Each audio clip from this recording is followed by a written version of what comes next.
আগের চেয়েও ভয়ঙ্কর ও শক্তিশালী ইরান দ্রুত বাড়াচ্ছে অস্ত্রের উৎপাদন, দাবি খোদ আমেরিকার গোয়েন্দাদের। কতটা বিপদে ট্রাম্প? ফিলিস্তিনিদের জন্য সাহায্য নেয় আন্তর্জাতিক স্বেচ্ছাসেবীদের উপর ইসরায়েলের চরম নির্যাতন, এখনো চুপ কেন বিশ্ব? সন্তান বেঁচে দিচ্ছে আফগানিস্তানের অনেক পরিবার, কিন্তু কেন?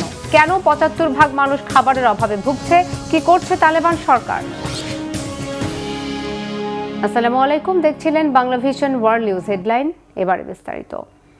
আমেরিকাকে মোকাবেলায় আগের চেয়েও ভয়ঙ্কর, বিপজ্জনক আর শক্তিশালী হয়ে উঠেছে ইরান, এমন দাবি খোদ আমেরিকার গোয়েন্দাদের। মার্কিন গোয়েন্দাদের বরাত দিয়ে বৃহস্পতিবার আমেরিকার সংবাদ মাধ্যম CNN জানিয়েছে, কয়েক বছর নয় বরং কয়েক মাসের মধ্যে যুদ্ধে ক্ষতিগ্রস্ত অস্ত্র কারখানাগুলোকে মেরামত করে ধারণার চেয়েও দ্রুত গতিতে ড্রোন আর মিসাইল উৎপাদন ব্যাপক হারে বাড়িয়েছে ইরান। ফলে আবারও ইরানে হামলা হলে নরকে পরিণত হতে পারে মধ্যপ্রাচ্যে থাকা মার্কিন ঘাঁটি, জ্বালানি খাতসহ বহু স্থাপনা, মত বিশ্লেষকদের। তারা বলছেন, মার্কিন হামলায় ইরানের সামরিক সক্ষমতা ৯০% ধ্বংস হয়ে গেছে। আমেরিকার এমন দাবিও পুরোপুরি ভুল প্রমাণ হলো। শহীদ আরাফাতের ডেস্ক রিপোর্ট। শত্রুর জন্য আগের চেয়ে ভয়ঙ্কর, বিপজ্জনক আর শক্তিশালী হয়ে উঠেছে ইরান, এমন দাবি করেছে খোদ আমেরিকান গোয়েন্দারা। তারা বলছে, কয়েক বছর নয় বরং কয়েক মাসের মধ্যেই ধারণার চেয়ে দ্রুত গতিতে যুদ্ধে ক্ষতিগ্রস্ত অস্ত্র কারখানাগুলোকে মেরামত করে ড্রোন আর মিসাইল উৎপাদন ব্যাপক হারে বাড়িয়েছে ইরান। ফলে যুদ্ধের সময় মার্কিন হামলায় ইরানের ড্রোন, মিসাইল সহ সামরিক সক্ষমতা ৯০% ধ্বংস হয়ে গেছে এবং এগুলো আবারও বানাতে ইরানের কয়েক বছর সময় লেগে যাবে। আমেরিকান এমন ধারণা পুরোপুরি ভুল প্রমাণ হলো। ফলে ইরানের ধ্বংস তো দূরে থাক, আবারও খামেনির দেশে হামলা চালালে তা আমেরিকা ও তার মিত্রদের জন্য কতটা ভয়াবহ পরিণতি নিয়ে আসবে সেই প্রশ্ন উঠেছে। ইরানের অস্ত্র সক্ষমতা নিয়ে কি বলছে মার্কিন গোয়েন্দারা? আমেরিকার গোয়েন্দাদের বরাত দিয়ে মার্কিন সংবাদ মাধ্যম CNN বলছে, যুদ্ধবিরতির এই সময় ইরান তাদের ড্রোন উৎপাদন এবং হামলার সক্ষমতা আগের চেয়ে বাড়িয়েছে, যা কেবল যুক্তরাষ্ট্র ও ইসরায়েলের জন্য নয়, উপসাগরীয় দেশগুলোর জন্য হুমকি হয়ে উঠেছে। ফলে আবারও ইরানে হামলা হলে আরও আগ্রাসী ও বিপজ্জনক পাল্টা জবাব দেবে তেহরান। নরকে পরিণত হবে মধ্যপ্রাচ্যে থাকা মার্কিন ঘাঁটি, স্থাপনা আর ইসরায়েল সহ মিত্র দেশগুলো। মার্কিন গোয়েন্দারা বলছে, এই যুদ্ধে ইরানের সামরিক সক্ষমতা কিছুটা কমেছে, তবে পুরোপুরি ধ্বংস হয়নি। বরং ইরানিরা দেখিয়েছে কিভাবে দ্রুত ক্ষতিগ্রস্ত সামরিক ঘাঁটিগুলো মেরামত করে কিভাবে দীর্ঘমেয়াদী যুদ্ধের জন্য প্রস্তুতি নেওয়া যায়। CNN-কে দুটি মার্কিন গোয়েন্দা সূত্র জানিয়েছে, ইরানের অস্ত্রের মজুদের অর্ধেকেরও বেশি এখনো অক্ষত। এখনো তাদের হাজার হাজার ড্রোন অব্যবহৃত পড়ে আছে। বিশেষ করে ইরানের উপকূলীয় এলাকায় থাকা প্রতিরক্ষা ক্রুজ মিসাইলগুলো একটি বড় অংশ অক্ষত রয়েছে। আর হরমুজ নিয়ন্ত্রণের জন্য এই অস্ত্রগুলো ব্যবহার করতে পারে ইরান। আর মার্কিন গোয়েন্দাদের এ দাবিগুলো যে সত্যি তার প্রমাণ মিলেছে খোদ ইরানের কথাতেও। বরাবরের মতো আবারও ইরানে হামলা হলে নতুন চমক দেওয়ার হুমকি দিয়ে আসছে ইরান। নতুন করে ইরানের ইসলামিক বিপ্লবী গার্ড বাহিনী IRGC কড়া ভাষায় হুমকি দিয়েছে, ভবিষ্যতে আর কোনো সংযম দেখাবে না ইরান। তারা বলছে, তেহরান নিজস্ব অর্থায়নে এমন সব অস্ত্র প্রস্তুত করছে যা আগে প্রকাশ্যে আসা তো দূরের কথা, পরীক্ষা পর্যন্ত চালানো হয়নি। এ কারণে ভবিষ্যতে মার্কিন ঘাঁটিগুলোর পরিণতি হবে আরও ভয়ানক। তেহরানের বিরুদ্ধে কৌশলগত পরাজয় থেকে যুক্তরাষ্ট্র ও জায়নবাদী গোষ্ঠী শিক্ষা নিতে ব্যর্থ হয়েছে বলেও দাবি করে IRGC। আর এমন পরিস্থিতিতে ইরানের মাটিতে আবারও হামলা হবে কিনা তা নিয়ে ফোনে প্রায় ১ ঘন্টা বাকবিতণ্ডা চলে মার্কিন প্রেসিডেন্ট ডোনাল্ড ট্রাম্প ও ইসরায়েলের প্রধানমন্ত্রী বেনিয়ামিন নেতানিয়াহুর মাঝে। মার্কিন কর্মকর্তাদের বরাতে CNN বলছে, তেহরানে আবারও দ্রুত হামলা চালানোর জন্য প্রেসিডেন্ট ট্রাম্পকে চাপ দিয়ে আসছেন ইসরায়েলের প্রধানমন্ত্রী। তবে নেতানিয়াহুর প্রস্তাব নাকচ করে দেন মার্কিন প্রেসিডেন্ট। কারণ হিসেবে মার্কিন প্রেসিডেন্ট জানান, পবিত্র হজের সময় যুদ্ধ শুরু না করতে উপসাগরীয় দেশগুলোর অনুরোধে আপাতত ইরানে হামলার পরিকল্পনা থেকে সরে এসেছেন তিনি। মিডল ইস্ট আইয়ের প্রতিবেদন অনুযায়ী হজের সময় ইরানে হামলা চালালে মুসলিমদের কাছে প্রেসিডেন্ট ট্রাম্পের ভাবমূর্তি নষ্ট হবে, তাই তিনি হামলা না চালানোর সিদ্ধান্ত নিয়েছেন। এ ধরনের প্রচারের মাধ্যমে ট্রাম্প নয়া কৌশলের পথে হাঁটছেন বলে কোনো বিশ্লেষক মনে করছেন। এরই মধ্যে যুদ্ধে ইরানের হামলায় শুধু উপসাগরীয় অঞ্চলের মার্কিন সেনা ঘাঁটিই নয়, ধ্বংস বা ক্ষতিগ্রস্ত হয়েছে বোমারু বিমান, ড্রোন, নজরদারি বিমান, জ্বালানি সরবরাহ বিমান সহ যুক্তরাষ্ট্রের সামরিক বাহিনীর অন্তত ৪২টি বিমান। এদিকে তেহরান ওয়াশিংটনের নতুন হামলা ঠেকাতে আবারও ইরান সফরে পাকিস্তানের সেনাপ্রধান আসিম মনির। একে যুদ্ধের সমাপ্তি টানার শেষ সুযোগ হিসেবে দেখছেন বিশ্লেষকরা। জোর করে ইরানকে আত্মসমর্পণ করানো যাবে না বলে সাফ জানিয়ে দিয়েছেন ইরানের president Masoud Pezeshkian. Shahid Arafat, Bangla Vision news desk.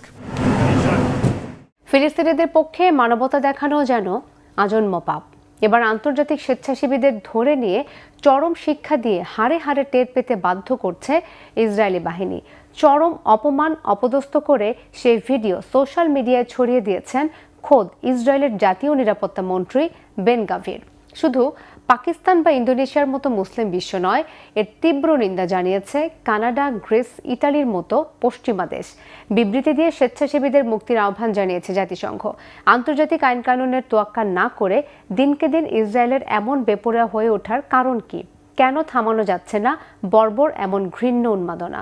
বিস্তারিত মেহরাব হোসেন খানের ডেস্ক রিপোর্টে। টানা হেঁচড়া আর অপমান অপদস্থ করে যাদের নেওয়া হচ্ছে তারা চোরাকারবারি বা কুখ্যাত সন্ত্রাসী বা গ্যাং সদস্য নন। এদের অনেকে ডাক্তার, লেখক, মিডিয়া কর্মী, স্বাস্থ্যসেবা কর্মী, মানবাধিকার কর্মী সহ নানা পেশায় থাকা মানবতাবাদী। চরম অবমাননার এমন দৃশ্য ঘটনাস্থলে দাঁড়িয়ে উপভোগ করাই শুধু নয়, আটককৃতদের গালাগাল করে সেনাদের উৎসাহ জুগিয়েছেন ইসরায়েলের জাতীয় নিরাপত্তা মন্ত্রী বেন গাভির, যা মুহূর্তেই ভাইরাল হয় সোশ্যাল মিডিয়ায়। সদল বলে আটককৃতদের অপরাধ, বিবেকের তাগিদ থেকে নিপীড়িত ফিলিস্তিনিদের প্রতি মানবিক সহায়তার হাত বাড়িয়ে পাশে দাঁড়াতে চড়ে বসেছিলেন গ্লোবাল সমুদ ফ্লোটিলার নৌবহরে। দিনের পর দিন বাড়তে থাকা ইসরায়েলের বেপরোয়া অকথ্য নির্যাতনের কারণ কি? ফিলিস্তিনিদের মানবিক সহায়তায় এগিয়ে যাওয়াও সহ্য হচ্ছে না কেন? এর কারণ কি বিশ্বের শক্তিধর দেশগুলোর নীরবতা, নাকি বিশ্বমঞ্চ থেকে ইসরায়েলের দিনকে দিন গুরুত্বহীন হয়ে পড়া? তারা অনেক গর্ব নিয়ে বড় বীরের মতো এসেছিল। দেখুন এখন তাদের কেমন লাগছে। দেখুন, বীরও নয়, কিছুই নয়, সন্ত্রাসের সমর্থক। প্রধানমন্ত্রী নেতানিয়াহুকে বলছি, আরো অনেক বেশি সময়ের জন্য তাদের আমার কাছে দিন। সন্ত্রাসীদের কারাগারে রাখার জন্য তাদের আমাদের কাছে দিন। এমনটাই হওয়া উচিত। 19 মে ভূমধ্যসাগরে আবার হানা দিয়ে গ্লোবাল সমুদ ফ্লোটিলার প্রায় 50টি নৌযান আটক করে ইসরায়েলি বাহিনী। এ সময় অন্তত 2টি নৌযান লক্ষ্য করে গুলি করা হয়। গুলি চালানোর ভিডিও থাকলেও তা বেমালুম অস্বীকার করেছে ইসরায়েলি কর্তৃপক্ষ। সেই সাথে স্বীকার করেছে যুক্তরাষ্ট্র, তুরস্ক, গ্রিস সহ 40টি দেশের অন্তত 430 জনকে ধরে নেয়ার তথ্য। গত এপ্রিলে এভাবে 175 জন স্বেচ্ছাসেবীকে তুলে নিয়ে অকথ্য নির্যাতন করে দীর্ঘদিন কারাগারে রাখার পর তাদের মুক্তি দিয়েছে ইসরায়েল। গত বছরের অক্টোবরেও একই সংগঠনের বড় ত্রাণবহর মাঝপথে আটকে দিয়ে আলোচিত জলবায়ু আন্দোলন কর্মী গ্রেটা থুনবার্গ, বাংলাদেশের আলোকচিত্রী শহীদুল আলম সহ 450 জনের বেশি স্বেচ্ছাসেবীকে গ্রেফতার করা হয়। ইসরায়েলের এই বেপরোয়া নির্যাতনে নিন্দা তো দূরের কথা, বরং গ্লোবাল সমুদ ফ্লোটিলার 4 জনের ওপর চলতি সপ্তাহে অর্থনৈতিক নিষেধাজ্ঞা দিয়েছে যুক্তরাষ্ট্র। ইসরায়েলের মিত্র যুক্তরাষ্ট্র চরম বিতর্কিত এই ধরপাকড়ে সমর্থন দিলেও এতে ফুঁসে উঠেছে একাধিক মুসলিম দেশ। ইসরায়েলের এই অসভ্যতার নিন্দায় বিক্ষোভ মিছিল আর স্লোগানে প্রকম্পিত হচ্ছে রাজপথ। পাকিস্তানের করাচি প্রেস ক্লাবের বাইরে মিছিল থেকে ইসরায়েল বিরোধী স্লোগান দেন বিক্ষুব্ধরা। তীব্র নিন্দা জানিয়ে বিবৃতি দিয়েছে পাকিস্তানের পররাষ্ট্র মন্ত্রণালয়। ইসরায়েলের মন্ত্রী বেন গাভিরের শেয়ার করা নির্যাতনের ভিডিওর কথা উল্লেখ করে এক্স হ্যান্ডেলে প্রতিক্রিয়া দিয়েছেন কানাডার প্রধানমন্ত্রী মার্ক কার্নি। নির্দেশ দিয়েছেন ইসরায়েলের রাষ্ট্রদূতকে তলব করে ব্যাখ্যা চাওয়ার। স্বেচ্ছাসেবীদের মৌখিক ও শারীরিক নির্যাতনের তীব্র নিন্দা জানিয়ে অবিলম্বে সসম্মানে তাদের মুক্তি চেয়ে বিবৃতি দিয়েছে তুরস্কের পররাষ্ট্র মন্ত্রণালয়। চুপ থাকেনি শুধু কড়া বিবৃতিতে ক্ষমতা দেখানো জাতিসংঘ। ইসরায়েলের মন্ত্রী বেন গাভিরের দম্ভ দেখানোর ঘৃণ্য অপচেষ্টার সমালোচনাও করেছেন জাতিসংঘ মহাসচিবের মুখপাত্র স্টিভেন দুজারিক। কঠোর ভাষায় নিন্দা জানিয়ে সংবাদ সম্মেলন করেছে ইন্দোনেশিয়ার পররাষ্ট্র মন্ত্রণালয়। Indonesia mengutuk গ্লোবাল সমুদ ফ্লোটিলার স্বেচ্ছাসেবকদের বিরুদ্ধে ইসরায়েলের অমানবিক কর্মকাণ্ডের তীব্র নিন্দা জানাচ্ছে ইন্দোনেশিয়া, যা মানবিক নীতির পরিপন্থী। আমরা আবারও বলছি যে এই গ্লোবাল সমুদ ফ্লোটিলা এবং এর অন্তর্ভুক্ত স্বেচ্ছাসেবকদের বিরুদ্ধে ইসরায়েলের সামরিক পদক্ষেপ আন্তর্জাতিক আইনের সুস্পষ্ট লঙ্ঘন। dan relawan yang tergabung di dalamnya. বৈশ্বিক নিন্দার ঝড় উঠলেও ইসরায়েল কি আমলে নেবে? অতীত ঘাটলে সেই আশায় গুড়ে বালি বলেই ধরে নিতে হবে।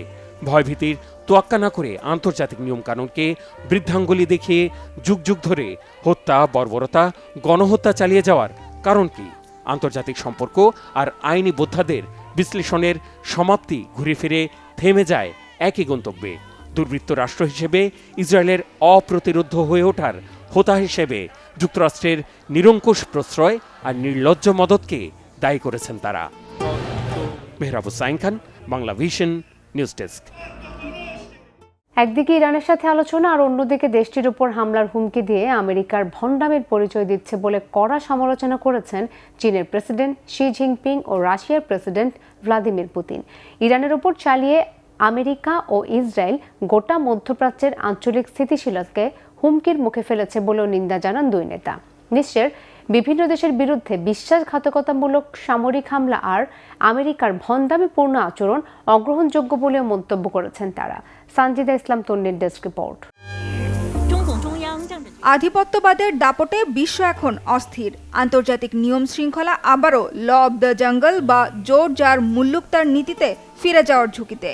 বেইজিংয়ে রাশিয়ার প্রেসিডেন্ট ভ্লাদিমির পুতিনের সাথে বৈঠকে এই সতর্কবার্তাই ছিল চীনের প্রেসিডেন্ট শি জিনপিংয়ের কণ্ঠে। সরাসরি কোনো দেশের নাম উল্লেখ না করলেও একই বক্তব্যে মার্কিন গোল্ডেন ডোম প্রতিরক্ষা ব্যবস্থা ও ডোনাল্ড ট্রাম্পের কাণ্ডজ্ঞানহীন পারমাণবিক নীতির সমালোচনা করে বুঝিয়ে দিয়েছেন ইঙ্গিতটা আসলে বিশ্বের বৃহত্তম অর্থনীতি ও সামরিক শক্তির দেশ যুক্তরাষ্ট্রের দিকেই। এছাড়া ইরানের ওপর জোর করে যুদ্ধ চাপিয়ে দেয়ায় সরাসরি যুক্তরাষ্ট্রের কড়া সমালোচনাও করেছেন শি জিনপিং ও ভ্লাদিমির পুতিন। গত সপ্তাহে বেইজিং সফরে প্রেসিডেন্ট ট্রাম্পকে প্রায় খালি হাতে ফিরিয়ে দিলেও ওয়াশিংটন বেইজিং বন্ধুত্বপূর্ণ সম্পর্কের বিষয়টি স্বীকার করেছিলেন প্রেসিডেন্ট শি জিনপিং। একাধিক বক্তব্যে ডোনাল্ড ট্রাম্পও চীনের প্রেসিডেন্টকে পরম বন্ধু সম্বোধন করেছেন। এর সপ্তাহ না পেরোতেই আরেক মিত্র ভ্লাদিমির পুতিনের সাথে বৈঠকে কেন মার্কিন প্রেসিডেন্টের কড়া সমালোচনায় মাতলেন চীনের প্রেসিডেন্ট? ইরান ঘনিষ্ঠ হিসেবে পরিচিত রাশিয়া ও চীন কি এবার কোনো রাগঢাক না রেখেই প্রকাশ্যে যুক্তরাষ্ট্রের বিরুদ্ধে জোট বাঁধল? আধিপত্যবাদী মনোভাবের কারণে কি দিন দিন একঘরে হয়ে পড়ছে বিশ্বমোড়ল যুক্তরাষ্ট্র? রুশ প্রেসিডেন্ট ভ্লাদিমির পুতিনের সাথে দেয়া যৌথ বিবৃতিতে শি জিনপিং জানান, ওয়াশিংটনের সাথে স্থিতিশীল ও গঠনমূলক সম্পর্ক বজায় রাখতে চাইলেও বৈশ্বিক স্পর্শকাতর কিছু বিষয়ে মার্কিন প্রেসিডেন্টের সাথে মৌলিক মতপার্থক্য রয়েছে, যেখানে চীন ও রাশিয়ার অবস্থান সম্পূর্ণ এক, বিশেষ করে ইরান ইস্যুতে। দুই নেতাই সাফ জানিয়েছেন, ইরানের ভেতরে আমেরিকা ও ইসরায়েলের সবশেষ সামরিক হামলা সরাসরি আন্তর্জাতিক আইন এবং আন্তর্জাতিক সম্পর্কের মৌলিক নিয়মগুলো লঙ্ঘন করেছে। কোনো দেশের বিরুদ্ধে বিশ্বাসঘাতকতামূলক সামরিক হামলা আর হামলার প্রস্তুতির আড়ালে আলোচনার ভণ্ডামিপূর্ণ ব্যবহার অগ্রহণযোগ্য বলেও মন্তব্য করেছেন শি পুতিন। এছাড়া ইরানের মতো কোনো সার্বভৌম রাষ্ট্রের নেতাদের গুপ্ত হত্যা, রাষ্ট্রের অভ্যন্তরীণ রাজনৈতিক শাসন ব্যবস্থা পরিবর্তনে উস্কানি দেয়া এবং বিচারের অজুহাতে ভেনিজুয়েলার প্রেসিডেন্ট নিকোলাস মাদুরোকে নির্লজ্জভাবে অপহরণের কড়া সমালোচনা করতেও ছাড়েননি তারা। ট্রাম্পের ভূমি ও মহাকাশ ভিত্তিক ক্ষেপণাস্ত্র প্রতিরোধ ব্যবস্থার পরিকল্পনা বিশ্বব্যাপী স্থিতিশীলতাকে হুমকির মুখে ফেলছে বলেও একমত তারা। চলমান বৈশ্বিক অস্থিরতা নিয়ন্ত্রণের স্বার্থে ইরান যুদ্ধ দ্রুত শেষ করার পাশাপাশি আগ্রাসনের নয়া অভিলাষ থেকে মুখ ফিরিয়ে নেওয়া ছাড়া মার্কিন প্রেসিডেন্টের যে কোনো গতি নেই তাও ভালোভাবেই বুঝিয়ে দিয়েছেন পরিবর্তিত বিশ্ব ব্যবস্থায় প্রভাবশালী এই দুই নেতা। সানজিদা ইসলাম তন্নি, বাংলা ভিশন, নিউজ ডেস্ক। ইসরায়েলের রাজনীতিতে শুরু হয়েছে নতুন নাটকীয় অধ্যায়। দেশটির পার্লামেন্ট নেসেট ভেঙে দেওয়ার পক্ষে প্রাথমিকভাবে ভোট দিয়েছেন আইন প্রণেতারা, যা দেশটিকে ঠেলে দিচ্ছে আগাম নির্বাচনের দিকে। জোট সরকারের ভেতরে দ্বন্দ্ব, যুদ্ধ পরিস্থিতি আর বাজেট সংকট সব মিলিয়ে কি চাপে পড়েছেন বেনিয়ামিন নেতানিয়াহু? আর যদি নির্বাচন হয় তাহলে কি টিকবে তার ক্ষমতা, নাকি আরও জটিল হয়ে উঠবে তার রাজনৈতিক ও আইনি ভবিষ্যৎ? ডেস্ক রিপোর্টে জানাচ্ছেন ইমরান মাহমুদ। ইসরায়েলের রাজনীতিতে এক বড় ধরনের পরিবর্তনের ইঙ্গিত দেখা দিচ্ছে। দেশটির সংসদ সদস্যরাই পার্লামেন্ট ভেঙে দেওয়ার পক্ষে ভোট দিয়েছেন। রয়টার্সের প্রতিবেদন মতে ইসরায়েলের সংসদ নেসেটের সদস্যরা সর্বসম্মতিক্রমে পার্লামেন্ট ভেঙে দেওয়ার বিলটি প্রাথমিকভাবে অনুমোদন করে এগিয়ে নিয়ে গেছেন।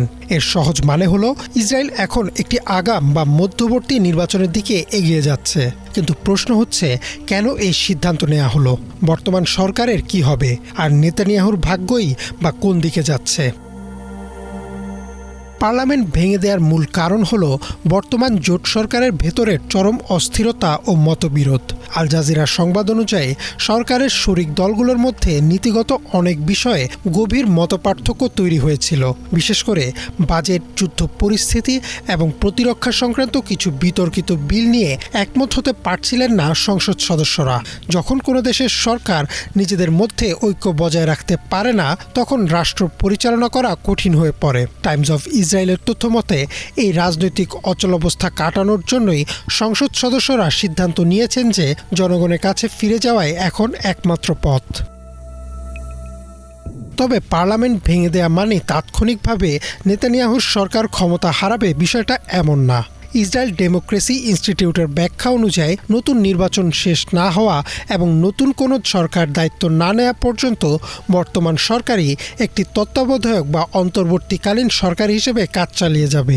এই সময় তারা বড় বা দীর্ঘমেয়াদী কোনো নীতিগত সিদ্ধান্ত নিতে পারবে না, তবে দেশ চালানোর প্রাত্যহিক জরুরি কাজগুলো অব্যাহত থাকবে। পার্লামেন্ট ভেঙে দেওয়ার এই প্রাথমিক বিল কার্যকর হলেও নেতানিয়াহু এখনই ক্ষমতাচ্যুত হচ্ছেন না। তবে তার ক্ষমতায় থাকার পথটি এখন অনেক বেশি কঠিন ও চ্যালেঞ্জিং হয়ে পড়েছে। যদি আসন্ন নির্বাচনে তার দল পর্যাপ্ত আসন না পায়, তবে তিনি নিশ্চিতভাবেই ক্ষমতা হারাবেন। অন্যদিকে তার বিরুদ্ধে চলমান দুর্নীতি ও আদালতের অন্যান্য মামলার বিচার নিয়েও সাধারণ মানুষের মধ্যে অনেক জল্পনা কল্পনা রয়েছে। আল জাজিরা উল্লেখ করেছে যে প্রধানমন্ত্রী হিসেবে ক্ষমতায় থাকাকালীন তিনি যে ধরনের রাজনৈতিক সুবিধা বা আইনি ঢাল পেতেন, ক্ষমতা হারালে সেগুলো বজায় রাখা তার জন্য কঠিন হয়ে পড়বে। ইসরায়েলের সাধারণ মানুষের জন্য এটি একটি বড় অনিশ্চয়তার সময়। টাইমস অফ ইসরায়েল জানাচ্ছে যে বিলটি পাশ হলেও এখনও নির্বাচনের কোনো সুনির্দিষ্ট বা চূড়ান্ত তারিখ ঘোষণা করা হয়নি। তবে খুব শীঘ্রই হয়তো পুরো প্রক্রিয়াটি শেষ করে তারিখ জানা যাবে। একটি আগাম নির্বাচন মানেই নতুন করে রাজনৈতিক অস্থিরতা। ইসরায়েলিদের মতো পুরো বিশ্বের মানুষের নজরও এখন দেশটির সংসদের দিকে। নেতানিয়াহু কি পারবেন নিজের ক্ষমতা টিকাতে, নাকি দুর্নীতির পাশাপাশি তাকে মুখোমুখি হতে হবে যুদ্ধাপরাধের বিচারেরও? ইমরান মাহমুদ, বাংলা ভিশন। নিজের সন্তান বেঁচে দিতে বাধ্য হচ্ছে আফগানিস্তানের অনেক পরিবার, কিন্তু কেন এমনটা করছে তারা? কি বলছে বিবিসির অনুসন্ধানী এক প্রতিবেদন? জাতিসংঘ বলছে আফগানিস্তানের প্রতি 4 জনের মধ্যে 3 জন অর্থাৎ 75% মানুষ এখন অপুষ্টি, খাবার ও চিকিৎসা অভাবে ভুগছে। সব মিলে পরিস্থিতি ভয়াবহ মানবিক সংকটে রূপ নিয়েছে বলে সতর্ক করে দিয়েছে জাতিসংঘ। হিজত জুবারের ডেস্ক রিপোর্ট। ভোরের আলো ফুটতেই আফগানিস্তানের গোর প্রদেশের রাজধানী চাকজারানের ধুলামাখা চত্বরে জড়ো হয় শত শত মানুষ। ক্লান্ত মুখে রাস্তার ধারে সারিবদ্ধ হয়ে দাঁড়িয়ে থাকে তারা। আশা কেউ হয়তো এসে কোনো কাজের সুযোগ দেবে। ওই দিন পরিবার খাবার পাবে কিনা তা নির্ভর করছে কাজ পাওয়ার উপর, তবে তার সম্ভাবনা খুবই কম। জাতিসংঘের হিসাব অনুযায়ী আফগানিস্তানের প্রত্যেক 4 জনের মধ্যে 3 জন অর্থাৎ প্রায় 75% মানুষ এখন ন্যূনতম মৌলিক চাহিদা পূরণ করতেও হিমশিম খাচ্ছে। বেকারত্ব, অপুষ্টি, চিকিৎসা সংকট ও খাদ্য ঘাটতি মিলিয়ে পরিস্থিতি ভয়াবহ আকার নিয়েছে। গোর প্রদেশকে সবচেয়ে সংকটপূর্ণ অঞ্চলগুলোর একটা হিসেবে বিবেচনা করা হচ্ছে। তালেবান পুনরায় ক্ষমতায় আসার পর থেকেই আফগানিস্তানের অর্থনীতি ক্রমাগত সংকুচিত হচ্ছে। আন্তর্জাতিক সহায়তা হ্রাস, দীর্ঘমেয়াদী অর্থনৈতিক স্থবিরতা এবং বেকারত্বের চাপে সাধারণ মানুষের জীবন দুর্বিষহ হয়ে উঠেছে। খাদ্য ও চিকিৎসা সেবার অভাবে বহু পরিবার এমন চরম পরিস্থিতিতে পৌঁছেছে যেখানে সন্তানকে বিক্রি করার মতো হৃদয় বিদারক সিদ্ধান্ত নিতে হচ্ছে। বিবিসির এক প্রতিবেদনে উঠে এসেছে এমন মর্মান্তিক বাস্তবতা। গোর প্রদেশের স্থানীয় শ্রমিকদের অনেকে জানান, দিনভর কাজ করেও তারা বাংলাদেশি মুদ্রায় মাত্র 250 থেকে 350 টাকার সমপরিমাণ আয় করতে পারেন। অনেক দিনই কাজ মেলে না, ফলে স্ত্রী সন্তান নিয়ে দিনের পর দিন অনাহারে থাকতে হচ্ছে বহু পরিবারকে। ক্ষুধার্ত শিশুদের কান্না শুনেও অসহায় বাবা মায়েরা তাদের জন্য খাবারের ব্যবস্থা করতে পারছেন না। চাকজারানের এই শ্রমবাজারে দাঁড়িয়ে থাকা অনেকেই বলেন, পরিবারকে না খাইয়ে বাঁচিয়ে রাখার চেয়ে আত্মহত্যা সহজ মনে হয়, কিন্তু সন্তানদের মুখের দিকে তাকিয়ে সেই সিদ্ধান্ত নিতে পারছেন না। বয়স বেড়ে যাওয়ায় অনেক শ্রমিক আর কাজ পাচ্ছেন না। তবুও প্রতিদিন ভোরে তারা শ্রমবাজারে আসেন, হয়তো কোনো কাজ মিলবে এই আশায়। পাহাড় ঘেরা চাকচারানের একটি ভাঙাচোরা ঘরে বাস করেন আব্দুল রশিদ আজিমি। 7 বছর বয়সী যমজ মেয়েকে বুকে জড়িয়ে তিনি বলেন, ঋণ আর অভাব তাকে অসহায় করে ফেলেছে। মেয়েরা যখন খাবার চায় তখন তাদের হাতে দেওয়ার মতো কিছুই থাকে না, তাই বাধ্য হয়ে সন্তানদের বিক্রি করার কথা ভাবতে হচ্ছে তাকে। একই রকম করুণ অভিজ্ঞতার কথা জানিয়েছেন সাইদ আহমদ। তার 5 বছরের মেয়ে গুরুতর অসুস্থ হয়ে পড়লে চিকিৎসার খরচ জোগাড়ে তিনি মেয়েকে এক আত্মীয়ের কাছে প্রায় 2 লাখ আফগানি অর্থাৎ 4 লাখ টাকায় বিক্রি করে দেন। তার ভাষায়, অস্ত্রোপচার না হলে শিশুটি বাঁচত না, তাই উপায়ান্তর না দেখেই তিনি এমন সিদ্ধান্ত নিয়েছেন। একসময় আন্তর্জাতিক বিভিন্ন সংস্থার সহায়তায় খাদ্য ও পুষ্টি সহায়তা পেত দরিদ্র পরিবারগুলো, কিন্তু সাম্প্রতিক বছরগুলোতে সেই সহায়তা নাটকীয়ভাবে কমে গেছে। জাতিসংঘের তথ্য মতে আগের বছরের তুলনায় আন্তর্জাতিক সহায়তা প্রায় 70% হ্রাস পেয়েছে। এর সঙ্গে খরা ও অর্থনৈতিক স্থবিরতা পরিস্থিতিকে আরও জটিল করে তুলেছে। চাকচারানের প্রধান হাসপাতালেও প্রবল চিকিৎসা সংকট। নবজাতক বিভাগে জায়গা না থাকায় একই শয্যায় রাখতে হচ্ছে একাধিক শিশুকে। অধিকাংশ শিশুই অপুষ্টিতে ভুগছে। চিকিৎসকেরা বলছেন, প্রতিদিন রোগীর সংখ্যা বাড়লেও ওষুধ, চিকিৎসা সরঞ্জাম ও শয্যার ঘাটতি তীব্র হয়ে উঠছে। অনেক পরিবার চিকিৎসার খরচ চালাতে না পেরে সন্তানদের সময়ের আগেই হাসপাতাল থেকে বাড়ি নিয়ে যেতে বাধ্য হচ্ছে। আর প্রতিদিনের মতো শ্রমবাজার থেকে খালি হাতে ফেরা মানুষগুলো পরদিন আবারও ভরে ফিরে যাচ্ছেন একই স্থানে, একটু কাজ আর এক মুঠো খাবারের আশায়। হিজল জোবায়ের, বাংলা ভিশন। 1996 সালে কিউবা ও ফ্লোরিডার মাঝামাঝি আকাশে 2টি বিমান ভূপাতিত করে 4 জনকে হত্যার ঘটনায় কিউবার সাবেক নেতা রাউল কাস্ট্রোর বিরুদ্ধে হত্যা ও ষড়যন্ত্রের অভিযোগ এনেছে যুক্তরাষ্ট্র। ওয়াশিংটনের দাবি, ওই হামলার পেছনে ক্যাস্ট্রোর সরাসরি ভূমিকা ছিল। তবে কিউবা একে রাজনৈতিক উদ্দেশ্য প্রণোদিত পদক্ষেপ বলে প্রত্যাখ্যান করেছে। বিস্তারিত মিরফাজ নেরাব মিডডেস্ক রিপোর্টে। দীর্ঘ 30 বছর ধরে যে ফাইলে ধুলো জমছিল হোয়াইট হাউসের আর্কাইভে, সেই ফাইল নিয়েই শুরু যুক্তরাষ্ট্র ও কিউবার নতুন দ্বৈরথ। 1996 সালে 2টি যাত্রীবাহী বিমান ভূপাতিত করার দায়ে এবার মার্কিনীদের নিশানায় পড়েছেন কিউবার কমিউনিস্ট ইতিহাসের অন্যতম শীর্ষপুরুষ রাউল কাস্ট্রো। সাবেক এই কমিউনিস্ট শাসকের বিরুদ্ধে মার্কিন নাগরিক হত্যার আনুষ্ঠানিক অভিযোগ এনেছে যুক্তরাষ্ট্র। 1996 সালে কিউবা ও ফ্লোরিডার মাঝামাঝি আকাশে 2টি বিমান ভূপাতিত করে 4 জনকে হত্যার ঘটনায় এই অভিযোগ আনা হয়েছে। ওয়াশিংটনের দাবি, ওই হামলার পেছনে ক্যাস্ট্রোর সরাসরি ভূমিকা ছিল। সংবাদ মাধ্যম বিবিসি বলছে, 20 মে প্রকাশিত অভিযোগপত্রে রাউল কাস্ট্রো সহ আরও 5 জনের বিরুদ্ধে কিউবান আমেরিকান সংগঠন ব্রাদার্স টু দ্য রেস্কিউ এর 2টি বিমান গুলি করে ভূপাতিত করার অভিযোগ আনা হয়েছে। বিমান ভূপাতিত করার ঘটনায় তখন আন্তর্জাতিকভাবে তীব্র সমালোচনার মুখে পড়েছিল কিউবা। বর্তমানে 94 বছর বয়সী রাউল কাস্ট্রো সে সময় কিউবার সশস্ত্র বাহিনীর প্রধান ছিলেন। তবে কিউবা একে রাজনৈতিক উদ্দেশ্য প্রণোদিত পদক্ষেপ বলে প্রত্যাখ্যান করেছে। কিউবার বর্তমান প্রেসিডেন্ট মিগুয়েল দিয়াস কানেল এই আইনি প্রক্রিয়াকে একটি রাজনৈতিক চাল এবং কিউবার উপর সামরিক হামলার একটি সস্তা অজুহাত হিসেবে আখ্যা দিয়েছেন। সামাজিক মাধ্যমে এক পোস্টে ডোনাল্ড ট্রাম্পের প্রশাসনকে তীব্র আক্রমণ করে দিয়াস বলেন, যারা নিষেধাজ্ঞা চাপিয়ে গণহত্যার মতো পরিস্থিতি তৈরি করে রেখেছে তাদের মুখে এমন অভিযোগ মানায় না। কড়া প্রতিক্রিয়া জানাচ্ছেন কিউবার অন্যান্য নেতারাও। এক টেলিভিশন সাক্ষাৎকারে দেশটির উপপররাষ্ট্রমন্ত্রী বলেন, এই অভিযোগের পেছনে যুক্তরাষ্ট্রের অন্য উদ্দেশ্য লুকিয়ে আছে। যুক্তরাষ্ট্রের একটি কুখ্যাত অভ্যাস রয়েছে। তারা এই ধরনের অভিযোগকে অজুহাত বানিয়ে স্বাধীন ও সার্বভৌম রাষ্ট্রগুলোর ওপর সামরিক হামলা চালায়। তারা আসলে কোনো ন্যায় বিচারের সুরক্ষা কবচ তৈরি করছে না, বরং মার্কিন সরকারের হাতে থাকা বিপুল সামরিক শক্তিকে অন্যায়ভাবে ব্যবহার করার একটি ফন্দি আঁটছে। আর এটা পরিষ্কারভাবে বলে দেওয়া দরকার যে এই অজুহাতে কিউবার ভেতরে থাকা আমাদের কমরেডদের বিরুদ্ধে কোনো ধরনের পদক্ষেপ নেওয়ার চেষ্টা করা হলে কিউবার জনগণ তার দাঁত ভাঙা জবাব দেবে। যুক্তরাষ্ট্র ইতোমধ্যে কিউবার ওপর নিষেধাজ্ঞা দিয়েছে এবং দেশটিতে তেল সরবরাহে অবরোধ আরোপ করেছে, যার ফলে সেখানে বিদ্যুৎ বিভ্রাট ও খাদ্য সংকট দেখা দিয়েছে। তবে যুক্তরাষ্ট্রের পররাষ্ট্রমন্ত্রী মার্কো রুবিও কিউবার জনগণকে দেওয়া এক বার্তায় দেশটির বর্তমান অর্থনৈতিক সংকট ও বিদ্যুৎ বিপর্যয়ের জন্য কিউবান সামরিক বাহিনী নিয়ন্ত্রিত কোম্পানি গায়েসাকে দায়ী করেছেন। আন্তর্জাতিক সম্পর্ক বিশ্লেষকদের মতে চলতি বছরের শুরুতে ভেনেজুয়েলার প্রেসিডেন্ট নিকোলাস মাদুরোকে মার্কিন বিচার বিভাগের পরোয়ানার ভিত্তিতে একটি সামরিক অভিযানের মাধ্যমে আটক করা হয়েছিল।